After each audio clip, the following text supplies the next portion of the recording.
Corona की इस जंग में आप कैसे लड़ें, आप कैसे कोरोना से लड़ाई जीते, आपको किन किन बातों का ख्याल रखना है, मेरे सहयोगी दिनेश गौतम आपको एक एक जानकारी देने वाले।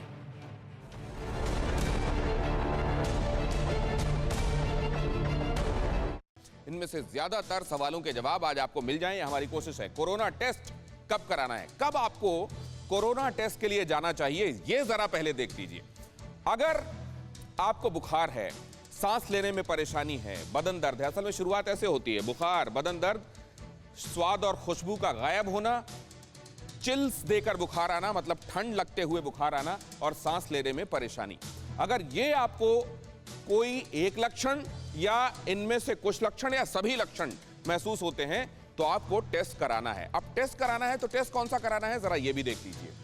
ये लक्षण हैं, इन लक्षणों में से किसी एक के, कुछ लक्षणों के या सारे लक्षणों के होने पर टेस्ट कराना है। कोरोना के नए लक्षण ये भी इसमें शामिल कर लीजिए। आंखें लाल होना या गुलाबी होना, आंखों का सामान्य रंग नहीं होना बल्कि उनका लाल या गुलाबी दिखाई दे अगर वो, और ये भी सुनाई दे रहा है कि कई बार इस संक्रमण के होने पर अब लोगों को हियरिंग प्रॉब्लम्स भी आ रही हैं, सुनने में तकलीफ हो रही है, अगर ये लक्षण भी हो तो भी आपको टेस्ट कराना है। वैक्सीन के दोनों डोसेज के अगर 2 हफ्ते गुजर चुके हों तो टेस्ट नहीं कराना। फिर आपको टेस्ट कराने की आवश्यकता इसलिए नहीं है क्योंकि ये फेटल नहीं होता 99%।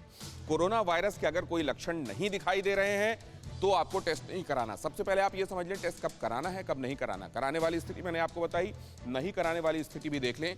कई बार पैनिक में ये होता है कि कहीं मुझे हो तो नहीं गया, कहीं मुझे हो तो नहीं गया, और इस पैनिक में हम जाकर वहां पर जहां पहले ही भीड़ है वहां जाकर खड़े हो जाते हैं और कई बार संक्रमण वहां से लेकर आ जाते हैं। अगर हमें नहीं होता, टेस्ट वाली लाइन में लगते हैं और संक्रमण आ जाता है। अब अगर आपको टेस्ट कराना है तो टेस्ट के भी 2 तरीके हैं, एक रैपिड एंटीजन टेस्ट है और एक है आरटीपीसीआर।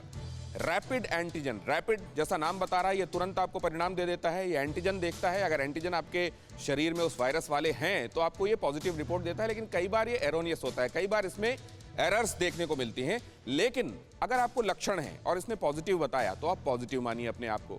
अगर आपको लक्षण नहीं है और इसमें नेगेटिव दिखा रहा है तब फिर आरटीपीसीआर के लिए जाने की जरूरत नहीं है। अगर यहां पर आपको नेगेटिव दिखाई दिया और उसके बावजूद आपको लक्षण है तो आप आरटीपीसीआर टेस्ट कराने के लिए जाएं। तरीका क्या होता है रैपिड एंटीजन टेस्ट में और आरटीपीसीआर में? इसमें भी नाक से स्वैब लिया जाता है, उसमें नाक और गले के तालू से स्वैब लिया जाता है। इसमें 15-20 मिनट लगता है रिपोर्ट आने में और उसमें 4 से 5 घंटे लगने चाहिए आइडियली, लेकिन वहां सेंटर से वापस आपका जो कलेक्शन सेंटर है वहां तक रिपोर्ट आने में, उसको अपडेट होने में और डिजिटली आपको वो दिखाई देने में और आप तक पहुंचने में कई बार ज्यादा वक्त लगता है। आइडियली उतना लगना चाहिए। तो ये देखा आपने कि कब आपको टेस्ट कराना है, टेस्ट कराना है या नहीं कराना है, और कराना है तो इनमें से कौन सा टेस्ट कराना है।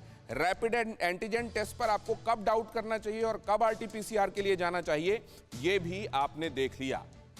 कोरोना मरीज के इलाज की दवाओं का भी एक बड़ा असमंजस है। कई नाम आप सुन रहे होंगे जिससे पहले शायद ही आपने सुने हो। मसलन एक नाम है रेमडेसिविर, एक है फेविपिराविर, फेविफ्लू नाम से भी जो आता है। ये असल में उसके अलग अलग ब्रांड नेम्स हैं जिससे वो बाजार में बिकता है। और इसके अलावा आप सुनते होंगे ब्लड प्लाज्मा थेरेपी। अब ये क्या है, जरा इनको भी मोटे तौर पर समझ लें और उसके बाद अब आपको ले चलेंगे हम अपने डॉक्टर्स के पास, जिसमें कई ऐसे सवाल हैं जो सुनने में बहुत सामान्य लगते हैं लेकिन इस समय बहुत ज्यादा अहमियत के हैं। वो क्या है जरा देख लीजिए।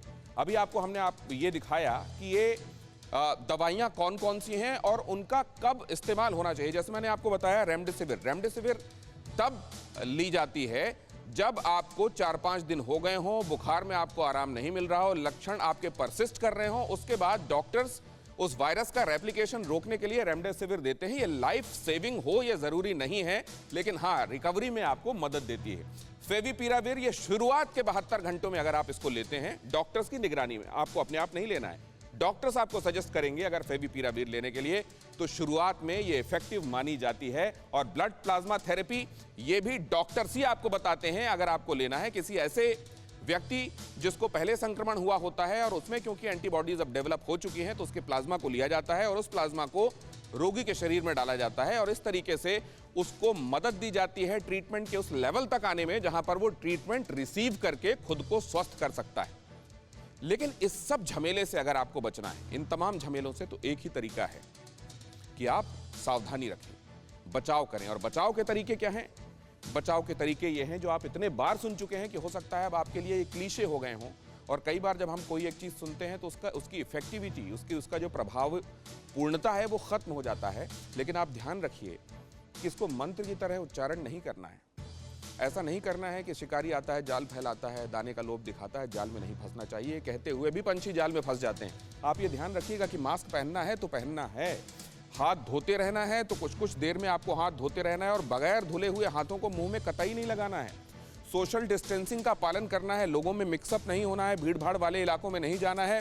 और अगर जाना ही पड़े तो ये इंश्योर कीजिए कि आप और दूसरा व्यक्ति जिसके आसपास आप हैं, 6 फीट का दायरा आप दोनों के बीच में दूरी का हो। अगर आप ये करते रहते हैं तो उन झमेलों में नहीं पड़ेंगे जहां पर आपको बहुत सारे असमंजस से वाबस्ता होना पड़े।